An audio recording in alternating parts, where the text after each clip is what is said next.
अस्सलाम वालेकुम वरहमतुल्लाहि वबरकातुहू। मैं अब्दुल सत्तार एक और नई वीडियो में आपके साथ हाजिर हूँ। हमने कल ही नाहन के मामले में एक अपडेट सोशल मीडिया पे डाली थी, जिसमें हमने बताया था कि नाहन में एक जावेद नाम का एक शख्स जिसका ताल्लुक सहारनपुर के नज़दीक पड़ते शामली से था और वो कपड़े की दुकान नाहन में चलाया करता था। उसने बकरीद के दिन कुर्बानी की कुछ वीडियोज़ और फोटोज़ अपने सोशल मीडिया अकाउंट्स पर डाली या उसने उनका स्टेटस लगाया, जिससे कुछ लोग ऐसे हैं जिनकी भावना आहत हो गई और ये ऐसे लोग हैं जिनकी भावना हर दूसरे तीसरे दिन आहत हो जाती है। ये किसी भी मामले की संजीदगी तक नहीं पहुंचते, उसकी गहराई तक नहीं पहुंचते, उसकी जांच पड़ताल करने का भी पुलिस प्रशासन को मौका नहीं देते और इनका काम ये है कि ये जल्दबाजी में हुड़दंग मचा देते हैं। और ऐसा ही नाहन में हुआ, इन्होंने हुड़दंग मचाया। जावेद नामी जो शख्स है उसकी दुकान पे पहुंचे और उसकी दुकान का शटर उठाया और वहां से उसकी दुकान पे जो सामान था, कपड़ा था या दूसरा और सामान था, उसको बाहर फेंका। और अफसोस की बात यह है कि उस वक्त पुलिस प्रशासन मौके पे मौजूद था। जब ये तमाम कार्रवाई हो रही थी उस वक्त पुलिस प्रशासन तमाशाबीन बना रहा और पुलिस प्रशासन लोगों के सामने, पुलिस प्रशासन के सामने ये तमाम कार्रवाई होती रही और पुलिस प्रशासन जो है तमाशाबीन बना रहा। जिस वक्त ये भीड़ दुकान को लूट रही थी, पुलिस प्रशासन मौके पे मौजूद था और ये लूट पुलिस प्रशासन की मौजूदगी में हुई है। और बात यहाँ तक नहीं रुकती, उसके बाद ये भीड़ एक और जगह एकत्रित होती है और वहां जमा होके ये लोग पुलिस प्रशासन की मौजूदगी में एसपी, डीएसपी और प्रशासन को बाकायदा तौर पर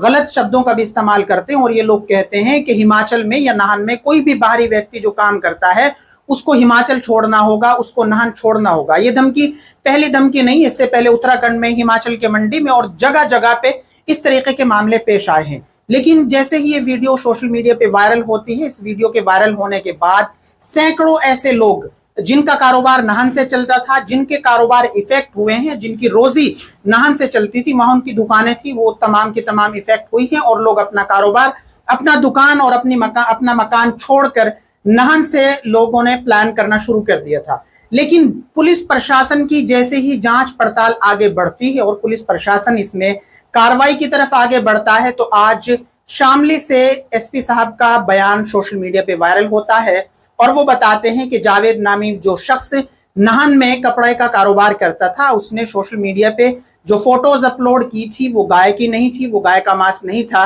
वो उस जानवर का मांस था जिसकी कुर्बानी की इस मुल्क का संविधान इजाजत देता है। अब मैं प्रशासन से ये बात पूछना चाहता हूं, उनसे मैं ये कहना चाहता हूं, या उन लोगों से जिन लोगों जो ये भीड़ इस तरीके का हुड़दंग मचाती है, क्या प्रशासन अब इन पे कार्रवाई करेगा या प्रशासन इन लोगों से पूछताछ करेगा कि आपको किसने इजाजत दी है कि आप वो काम, जो काम कानून को करना चाहिए, जो काम प्रशासन को करना चाहिए, क्यों भीड़ वो काम करती है? हमेशा ये डर का माहौल बनाने की कोशिश की जाती है, हमेशा मुसलमानों को दबाने की, धमकाने की कोशिश की जाती है। और जब ये इस तरीके के मामले रोजाना बढ़ते हैं तो इस तरीके की जो भीड़ है उसके हौसले और मजीद बढ़ जाते हैं, क्योंकि प्रशासन, उनको कहने सुनने वाला कोई नहीं होता, उनको पूछने वाला कोई नहीं होता। तो अब जब एसपी साहब का ये बयान सामने आया है, अब हम नाहन पुलिस से या हिमाचल का जो प्रशासन है उससे हम ये उम्मीद करेंगे कि वो लोग उनको चिन्हित करें जो उस वीडियो में सामने आ रहे हैं, जिन्होंने लूटमार की है, जिन्होंने वहां पे रहने वाले मुसलमानों को धमकियां दी और जिन्होंने ये कहा है कि नाहन छोड़ना होगा। और जो बाहर से लोग कारोबार या काम के सिलसिले में नाहन में रहते हैं, जिन लोगों को भी कारोबार इफेक्ट हुए हैं, उन तमाम की तमाम बातों और उन तमाम सवालों के जवाब नाहन प्रशासन को देने होंगे। उन तमाम लोगों को चिन्हित करके जिन लोगों ने ये लूटमार मचाई है और इस तरीके का डर का माहौल जो नाहन में पैदा किया है, उन तमाम लोगों के खिलाफ नाहन प्रशासन को सख्त कार्रवाई करनी चाहिए। और जब तक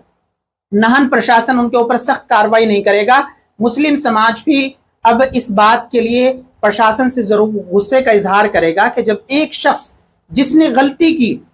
वैसे तो उसकी वो गलती भी नहीं है क्योंकि उसने जो कुर्बानी की है उसकी इजाजत है, लेकिन अगर किसी की भावना आहत हुई है तो क्या प्रशासन इस भीड़ को इतने से वक्त तक के लिए नहीं रोक सका कि हम इस कार्रवाई को आगे बढ़ा रहे हैं? क्या ये भीड़ इसी बात के लिए जमा होती है कि भाई आप कहीं भी जाएं और किसी भी शहर को आप दंगे की आग में झोंक दें, किसी भी शहर को आप आग से जलाकर राख कर दें? क्या ये जो साजिश थी ये नाहन शहर को जलाने की साजिश नहीं थी? प्रशासन को अब इन तमाम बातों का जवाब देना होगा और प्रशासन को उन तमाम लोगों पे कार्रवाई करनी होगी। अस्सलाम।